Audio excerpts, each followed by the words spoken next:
We know how dangerous Leeds are on the counter-attack. I've seen a Leeds United actually united. Taking away the greatest moment of my entire life. I would take so much pleasure in screaming from the top of my lungs, Leeds are falling apart again. Hello guys, welcome back to The Sportsman, and we've got the second leg of Norwich versus Leeds to preview. The first leg finished 0-0, a very tense affair at Carrow Road. And joining me again today after that nervy first leg is Jack Reed from Talk Norwich City and Tasha and Sean from All Leeds TV. Right, I mean, I said we were guaranteed goals in that first leg, didn't I? So obviously it finished 0-0. Chances were at a premium, I think. Jack, let's start with you. Initial thoughts after that nervy first leg. Well, I'm not sure it was the best advert for EFL football, was it? I mean, our game, I think, was 3 shots on target between the two sides, followed up with West Brom, Southampton, equally tense, and I think that was definitely the theme of the day's football, not only in our game but theirs as well. It was interesting watching Norwich and not particularly approach it in an attacking kind of sphere. We've been really good at home in 2024. There was a 20-minute spell right at the start. Josh Sargent had a chance, and that was kind of the only clear-cut chance we had. And I thought we might pile some pressure on, but we know how dangerous Leeds are on the counter-attack. We've seen it firsthand at Carrow this season, and just when kind of Somerville started to get on the ball, you could sense the nervousness from Wagner and his kind of coaching staff, and we kind of retreated back. And look, it's not the worst result in the world for us. It sets it up now. It's essentially a one-leg knockout.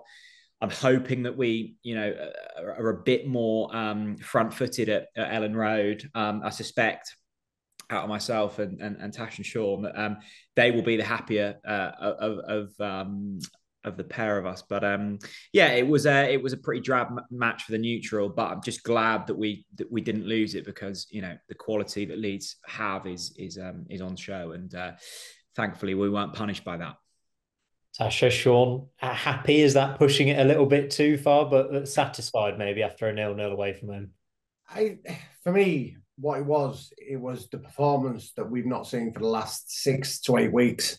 We've seen a bit of steel, we've seen a bit of fight, we've seen a set of players who they worked for each other, and we've not seen that for a while. And that was the most pleasing thing for me from yesterday. I seen a Leeds United actually united, rather than what we've seen over the last couple of weeks. As I said, we've had 4 defeats in the last 6 games, and I don't think that Daniel Farke, I think we brought it last week, I think we were all in agreement that we didn't think that Daniel Farke had a plan B. And yesterday he did have a plan B, because he went with a 4-3-3 rather than the 4-2-3-1, which he's been playing all season. And I think it nullified Norwich's attack. So, as Jack has just said there, really it was just probably Josh Sargent's header in the first half. That if I were a Norwich fan, I'd be probably a little bit angry at him, because I think he was more afraid of actually getting hurt than actually trying to score the goal. But I do think that Leeds yesterday, it was a unified effort. And that, for me, is why I was so happy with him, because we've not seen it for the last couple of weeks. We'll talk about Archie Gray, if you want to answer this one, Tasha. Kind of been playing most of the season at right back, one of Leeds' standout young players especially. Did you expect to see him as advanced as he was in midfield, or playing in that midfield 3?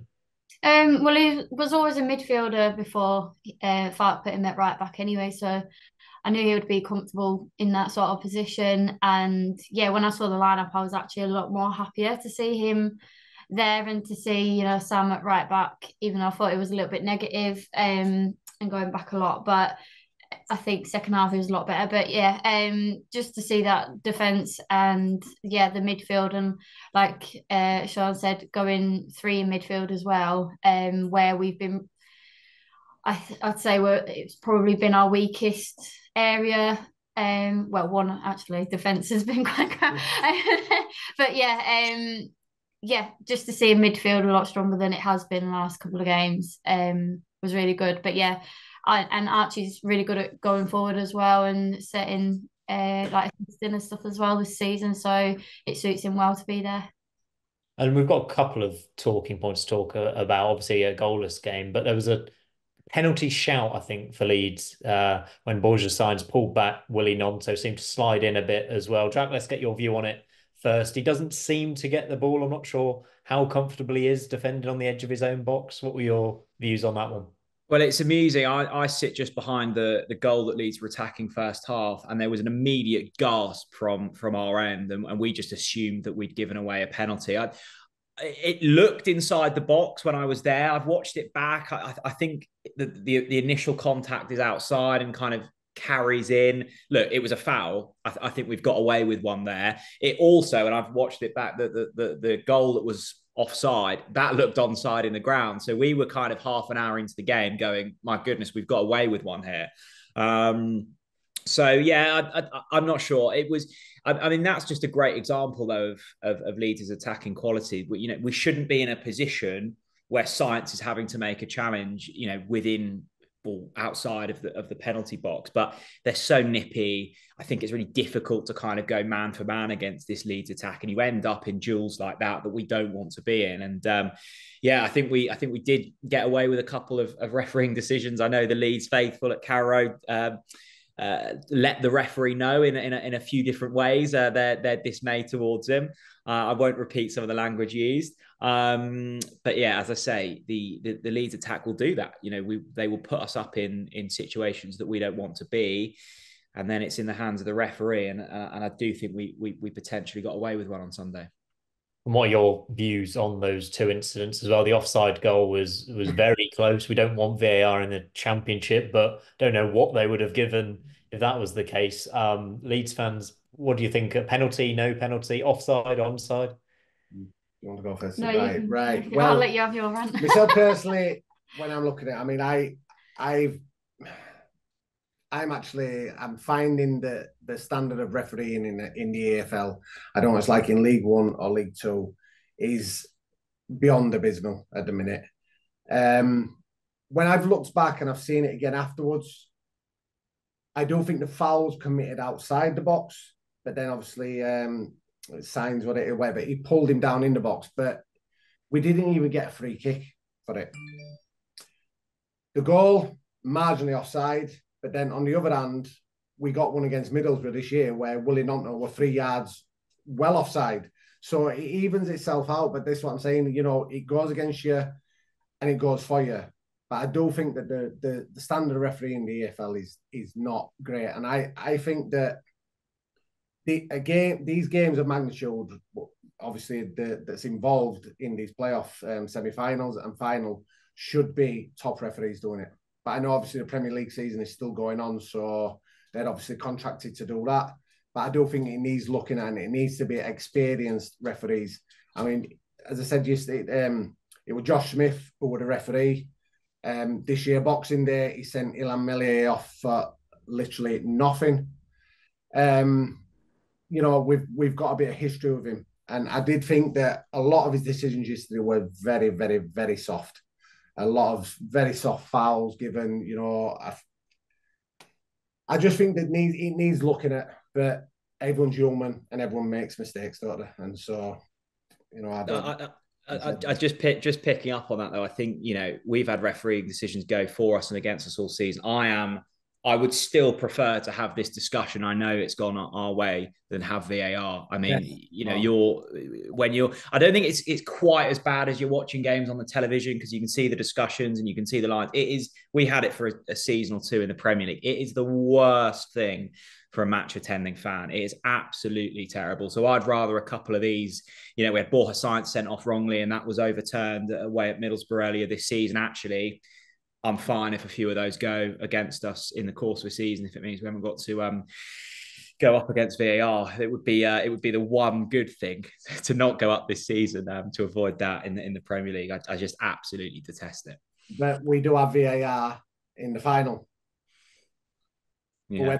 We have VAR, so we are gonna have to contend with VAR at one time or another. As a Coventry fan, you're giving me PTSD about that. And I really feel you on that. Yeah, I don't taking away the greatest moment of my entire life. I'll get over it at some point, maybe in 30 or 40 years. Right, let's get back to the football. We don't want to talk about VAR. One shot on target, Jack, for Norwich at home. Should they have done more? Should they have come out and been a bit more aggressive? Yeah, 100%. Absolutely, we should have done. And you know, my comments on David Wagner ahead of the chat we had last week, I think indicated that, you know, we have such talent in the attacking third, and the guys mentioned earlier, you know, Sargent was limited, and partly it was down to Leeds. Is, you know, I thought that defensively they were structured really well. I was shocked to see Sam Byram has seemingly, you know, got a couple of miles an hour faster since he was with us. He made this brilliant slide challenge on Bore Science in the first half, and I just assumed he was going to stay down and he pulled a hamstring or something. But he was absolutely fine. So Byram was good, and the defensive structure for Leeds worked. But this has been the story of Norwich's season. At home, we've got away with it, and we've got away with it against the lesser opponents and the opponents that don't have as much quality as Leeds. But away from home, we've been so negative, and you know, defensively we're okay. We've got a couple of good players. I like Dimi Yanulis. I think Jack Stacey's really good at this level. Angus Gunn, you know, statistically one of the best goalkeepers in the division. So we do have the players to be able to defend. But I'm always one of these that would prefer to see us on the front foot. It was good that we kept the clean sheet. I think Josh Sargent on another day scores the header, but that was the only real chance of the game. And there was a cutback for Gabby Sauer on the edge of the box, but that was a bit of a half chance. So yeah, it was frustrating. It's clearly the way that David Wagner goes about business, and that won't change until we, you know, either opt for a new head coach or whatever. But this is Norwich City at the moment, and I suspect it will be much the same in the second leg. Pasha, from a Leeds point of view, I'm expecting we'll see a different version of Leeds at Elland Road than we saw on Sunday, right? Yeah, and I think in the last video I mentioned that, you know, Dan James is quite threatening when he comes on, and I think he brought him on the last 5 minutes. Obviously, he has been injured, so I don't think he wanted to bring him on too early. But I think we nearly actually got a goal, didn't we? Yeah, and the momentum that he just brought on straight away was just incredible. And I'm really excited, and hopefully he'll come on a bit earlier if he's not starting. But I don't think he will be starting him. I think he'll probably have him as an impact sub because, you know, he's just so fast. And obviously if Norwich are slowing down a bit second half or whatever, bring him on. He's a great sub to have. But yeah, I'm hoping, like, apart from the last two Leeds games at home, you know, we had an unbeaten record until we just had a blip. So I'm hoping we just have that same passion and everything again. But yeah, we had this discussion before because obviously you said it was really good at Norwich, how we slowed it down a lot, but I was getting a bit frustrated. And I think if we don't do that at Elland Road, I think the tension will be very high. And yeah, and then it won't go well. In terms of a system, sorry, to interrupt. Do you think Joel Pirro is going to be in that starting 11 with Ruta? Or do you think, obviously, Somerville on the left? Do you think there'll be that attacking change? Because Pirro's done well at Elland Road recently, especially scored against Southampton. I think the thing at the minute, and I will say again, obviously, I think in the last video that I mentioned about what I did think our attacking threats are, which was obviously Crescencio, Somerville, Jorginho, Rutter. But Rutter's performance on Sunday wasn't the best, and it's actually been the last few weeks he's been playing like that. I think I read a stat, he lost the ball 14 times yesterday. And I did see he went off, and as soon as he got subbed, he started punching the seat, what he was going into on the subs bench. And I think that's more frustration because he's a better player than he's actually showing at the minute. Whatever Daniel Farke decides to do this week, I think, obviously, I can't imagine him having heavy training sessions. I can imagine him just having light training sessions, just few tactics and, you know, and see what it is. But I actually wouldn't be surprised if Rutter was dropped on Thursday night. I wouldn't be surprised. 0-4, I don't know, because obviously we've got a great young attacker, Mateo Joseph, Spanish lad. He scored twice against Chelsea in the FA Cup. Every time he's come on, he has looked so lively, he's so hungry. And it's one of them, does Daniel Farke trust him enough to actually give him the start in a game that, you know, of this magnitude? But it's also a game that we have to go and win. So it's a bit of a quandary for me as well at the minute. I don't know what Farke's going to do. None of us know. I would prefer Joseph, but I don't think he was. I think he might put Perot in the starting lineup. Yeah, he has done, like you say, recently, apart from that game. And Tash, you touched on it a minute ago. How will Elland Road be during this game? Because it felt like Carrow Road was decent atmosphere, but obviously it's ramped up a whole new level at Elland Road. There's an expectation almost. It's a ground known for being a good atmosphere, but nervy as anything, right? Yeah, I think it will start off really well, and that especially what's gone on behind the scenes as well, with the Leeds fan. I think a lot more will be. I think that a lot more are going to be sort of revved up for it more, and because we've never had a thing with Norwich, and like never had any rivalries or anything. We've always, you know, thought Norwich were a really good club, but yeah, I think every single game we start really well and really passionate with, you know, how they come out and everything.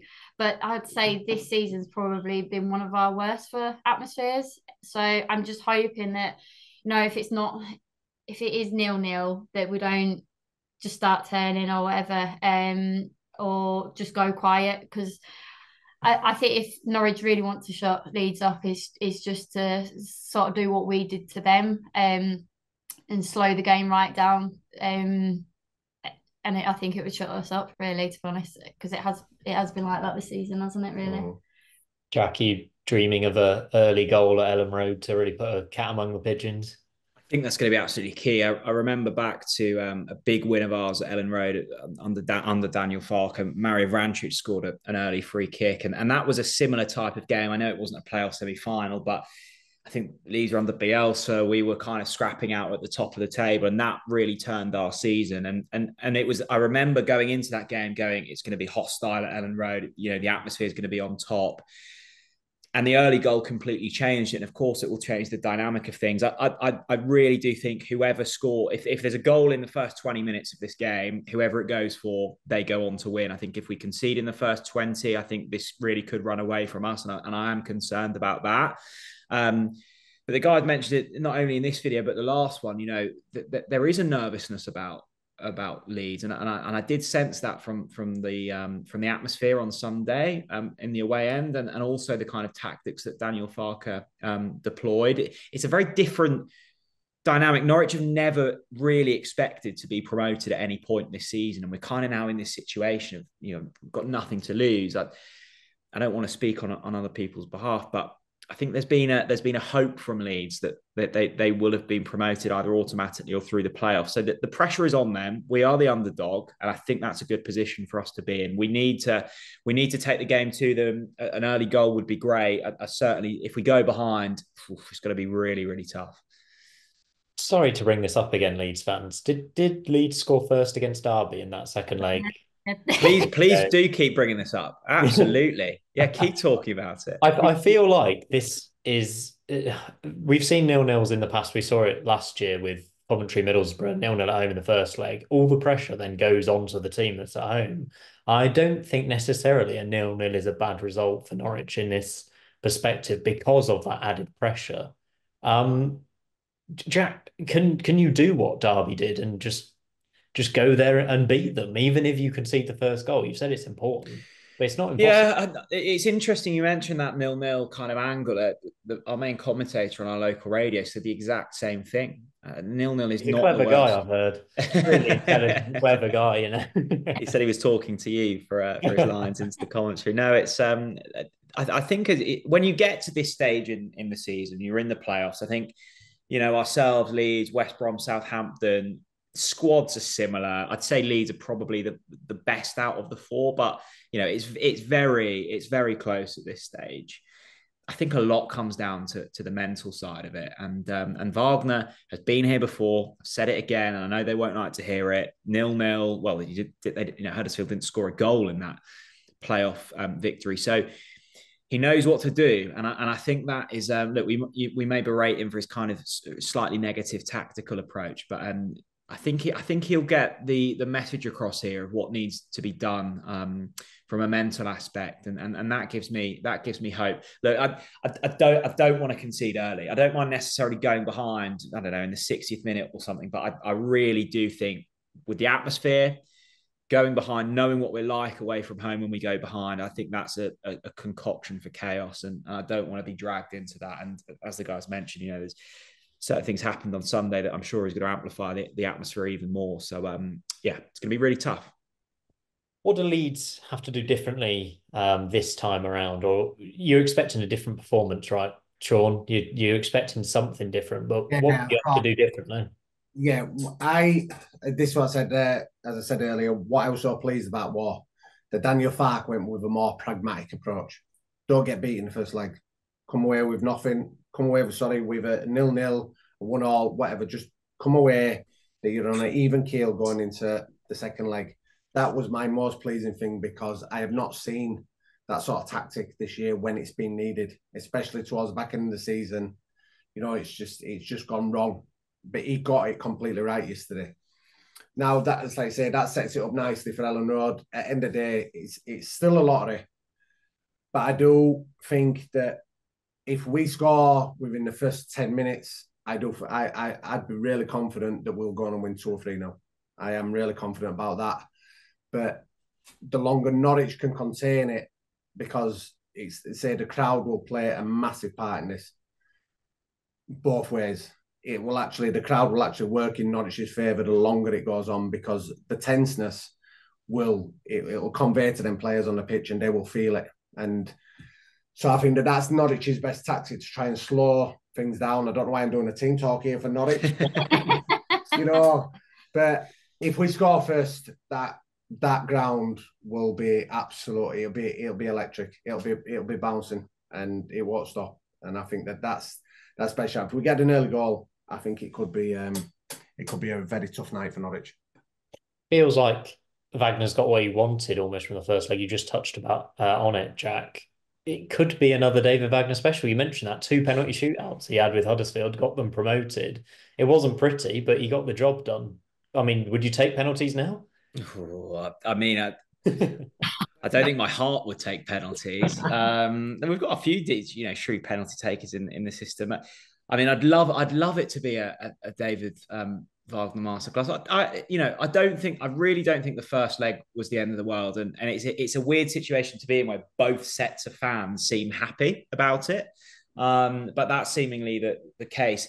I'm just really concerned about our away form, and I'm almost hoping that we see this game as a bit of a lottery and completely switch it up. It was amusing, having watched Daniel Farke for so many years be so stubborn, heard Tasha Shaw talking about how he's been so stubborn in the week, and then him just completely switching things up. I've gone, well, what's happened here? Like, I'm hoping Wagner does the same. I was just looking, and it was interesting hearing from a Leeds perspective the different ways in which they can set up the team. And I think this could be the difference, is our squad is thin compared to this Leeds side. I'm just going through the benches from the weekend. I mean, we've really got not much to come off. There's still injury doubts around Ashley Barnes, Josh Sargent limped off, so that would be a real issue if those guys aren't fit. I mean, you just go, Perot, Anthony, Dan James. You've got Roberts, Joseph, who I don't know loads about, but the guys are bigging him up. Like, you've got 5 players there who can make a difference. I'm looking at ours, 1, maybe 2. So the longer it goes on, that would concern me. Let's just get it done in 90 minutes. I can't be faffing around with penalty shootouts. I mean, I despise them. So, fingers crossed. I think most people know now what Wagner's all about, and I'm hoping for a bit of a Farke-esque tactical switch up on Thursday to throw everyone off piste. This is a question for both of you. We'll start with the Leeds guys. What are you most concerned about heading into the second leg, and what are you most excited about, or the thing that could win you this game? Yeah, you go first. I'm most excited about Dan James, and like you say, Jack's just pumped me up. Then, like, and if they, our bench if they come on, and probably the start of the game, just gonna be really up for it. I hope we just boo everything that Norwich do and cheer everything that we do and that, and seriously get behind them. And yeah, most nervous about if we've seen the Leeds that we've seen the last sort of couple of weeks. Probably most nervous about that. I just really mentally don't want it to get to them in that way. No, I think it's the same. I think I don't know who the referee is yet, but I'm going to have a look because I just want him to feel the intenseness of it so that he's under pressure to, if he's not sure about a decision, he'll go 70-30 in favour and not like what we had on Sunday. But do you know, I would say I'm a football fan. I'm hoping for a good game. Obviously, I want us to win. I don't want a bore fest, which I'm 99% confident it's not going to be a bore fest on Thursday because there's too much relying on it. If Leeds scored early, this is why I'm saying that I think we win 2 or 3-0. I think Norwich will think, right, we have to have a go now. But I think they'll actually leave us spaces then to exploit, which, as Jack has previously said, he knows we have got such a good attacking threat. But also that depends on what sort of team that Daniel Farke puts out on the night. But I'm sure, as I say, in Farke we trust. So, yeah, I'm trusting, we'll be all right. And the same question to you, Jack. What are you most concerned about, and what are you most potentially excited about? Well, I'm worried about a lot of things. I am really concerned about the game getting away from us. Our away form's been horrendous. I'll reiterate it for my sins once again. The 19th. We're ranked 19th in the Championship over the course of the season for our away form. It's been really, really poor, and I still can't work out why this huge contrast and kind of tactical setups. Quite fluid. I know we weren't on Sunday, but quite fluid at home and attacking. Away from home, we try to sort of sit on leads when we take them or concede early, and then try and nicking one in a set piece. That won't work, and I hope it's different. In terms of excitement, I've got a hell of a lot of respect for Leeds, and I think it's a brilliant fan base and a proper football club. But I would take so much pleasure in screaming from the top of my lungs, Leeds are falling apart again, and inflicting yet more playoff pain on them. We're right next to away fans as well, so I'm really dreading that. I'll give you a wave. Yeah, I'll give you a wave. And to be fair, Jack, I've been singing that myself over the last couple of I've been joining in. Well, we'll grab a drink after the game. We can sing it together. Look, we've definitely got the squad and we've got the capacity to beat Leeds. So we should be going into this not confident, but upbeat in the potential. And it's either going to go one of two ways. The atmosphere. I'm actually quite glad the away leg the second leg is away from home. Because we are the underdogs, and I think we can get the home crowd to turn, and that's the ideal. That's the way that we're going to win this game. I don't think we're going to win it going toe to toe and hoping quality shines through. I think we need to be really, really clever about our approach. I think we need to get mixing early and hopefully just really suppress that home crowd, because I've been at Elland Road before in times where we've been beaten, and that home crowd makes such a difference. So let's get the guys turning on their own players and hopefully come up with something good. Wagner's been here before; he's done it. Daniel Farke has not been in the playoff situation before. We have to take huge confidence in that and see what happens. But I agree. I think this will be a real cracker. I know we promised goals in the first leg and that went well, but I'm confident in the second leg it will be different. Brilliant stuff. And there is only one place to end this playoff preview, and that is with your score predictions for this second leg. Leeds, you're the home team, so I'll let you both go first. Is it happening? Are Leeds going to Wembley? After Sunday's performance, yeah, I think we are. I think we are.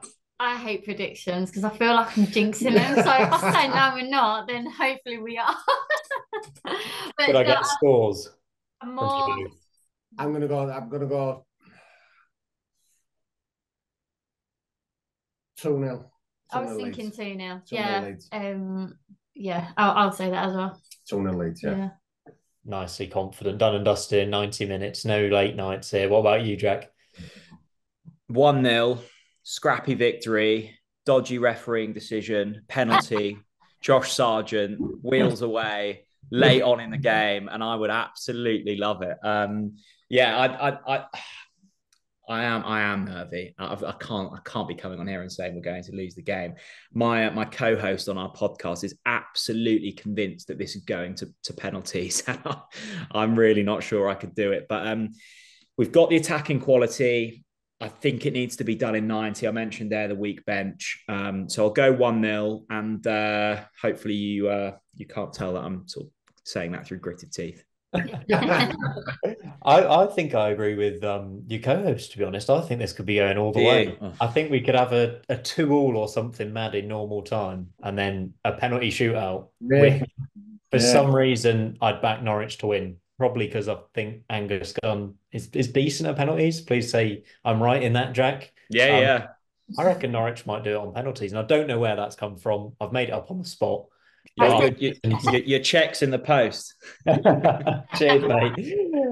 Thank you both very, very much for joining me. We've got a cracking tie to look forward to on Thursday night, and I'll be chatting to one of you for the playoff final preview. So I don't know who that's going to be yet, but thank you both very much for joining me, and we'll see you next time on the Sportsman Untitled.